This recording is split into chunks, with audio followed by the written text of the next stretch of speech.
If you are capable of causing depression to yourself,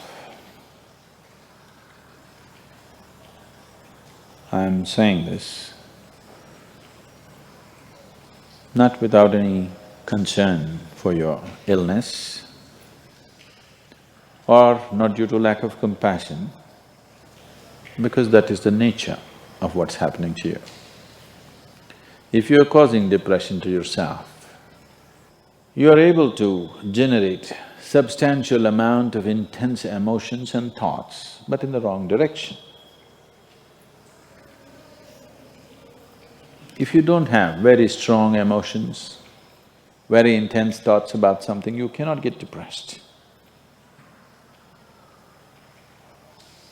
It is just that you are generating thoughts and emotion which work against you, not for you. So you are strong enough to cause depression to yourself because for you to cause a mental illness for yourself, unless you're pathologically ill, which is just a small number of people, rest are all self-created. Most of them are self-created. A few are pathologically ill, they cannot help it. It just comes from within because of genetic and other factors. Almost everybody here, if we train them towards a certain kind of thought process and emotion and push them a little bit with the outside situations, almost everybody will go lose their mental balance. They will become clinically ill.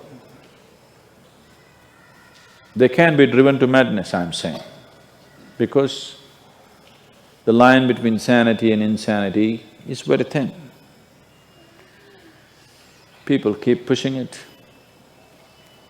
You get angry, you're pushing the line. It's a thin line. In fact, when you get angry, you know you're pushing the line. That's why the expression, I was mad at somebody. You're not mad at somebody, you're just going mad. You cannot be mad at somebody. You're just pushing your sanity, the boundaries of sanity and moving into insanity for a certain period of time and coming back.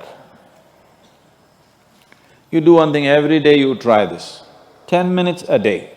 Try intense anger on somebody. What? You will see in 3 months' time, you will be clinically there. Yes. Just try it if you want. Because if you keep pushing the line, you go mad and you come back, you go mad and you come back, one day you're not able to come back, that's all. One day you're not able to turn back, then you're clinically ill. You must understand, even if you got angry for a moment, you're already ill.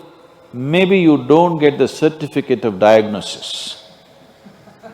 They don't slap a certificate on you that you're gone, but you are going, isn't it? You think it's your right to throw tantrums, you think it's your right to get angry with people, you think it's your privilege to be depressed so that you'll get attention from somebody. You keep playing this, one day you will not be able to turn back. Keep crossing the line every day, one day you will see you cannot cross back. That day, you need a doctor. Till then, everybody needed a respite from you, but the day you can't cross back, they get the respite because now they can catch you and give you to a doctor. Otherwise, you're temporarily going mad every day, many times a day. They cannot even send you to an asylum, they have to bear with you, your family, your friends, your people around you. If you get at least truly clinically ill, we can hand you over. There's one temple in Tamil Nadu, you know. where they chain you and keep you. Where there is no hospital, no psychological for ailments, there's no hospital. There is a temple that somebody created which is supposed to push people back into sanity. So, families just take them and leave them there, they're shackled and left in the temple. You give them some money, they'll feed you, and you're just there like an animal, tied up. I think if hospitals were run like this, a lot of people wouldn't go crazy. They would maintain their sanity. Right now it's too deluxe. If you make hospital extremely comfortable, it'll become an incentive to become sick.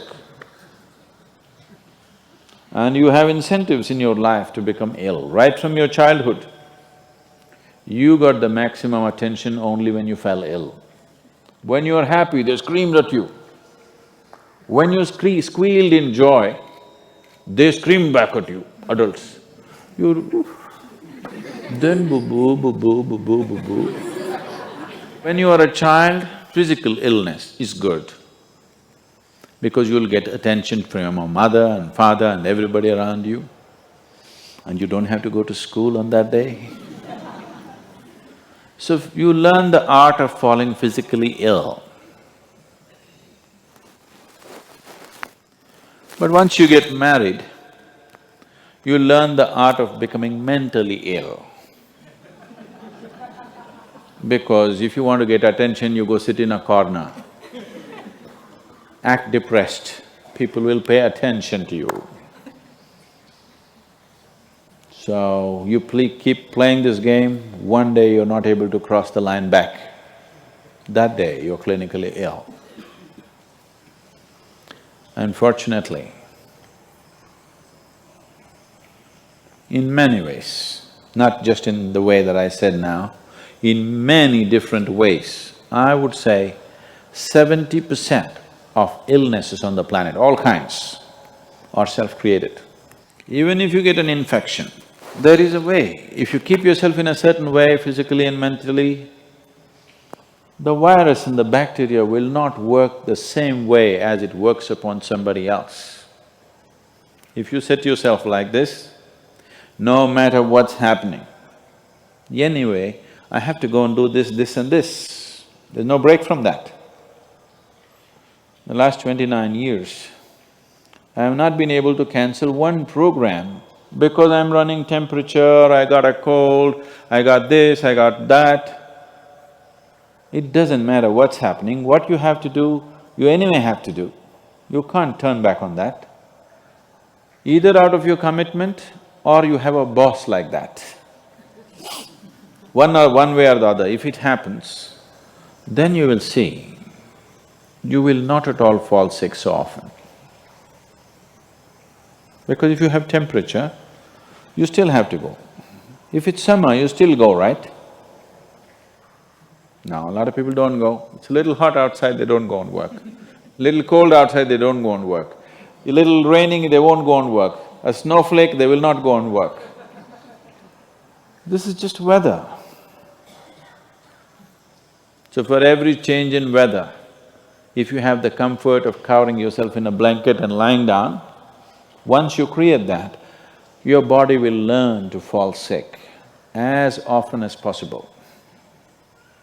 If you just keep it this way, it doesn't matter what it is, anyway I have to go and do what I have to do, you will see your body will just bounce back as quickly as possible, even if it gets the worst kind of infections.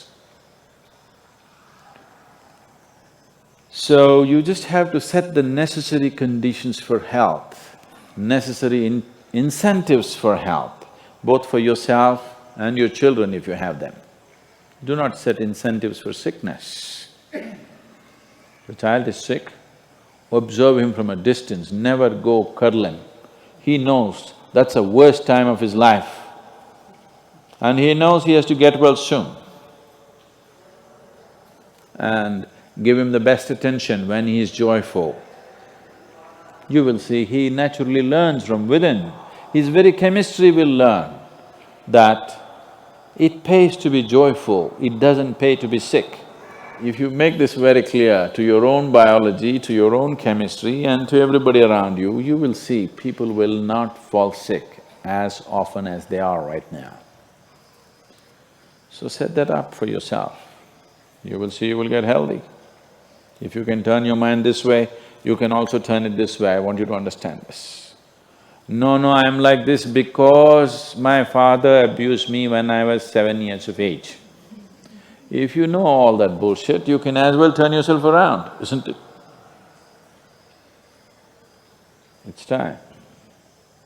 You must understand, mentally, physiologically, chemically, energy-wise, you must clearly understand it doesn't pay to be sick, unhappy, depressed. It doesn't pay. To be joyful and ecstatic, it pays. If you make this clear to all these people inside, they will all behave properly.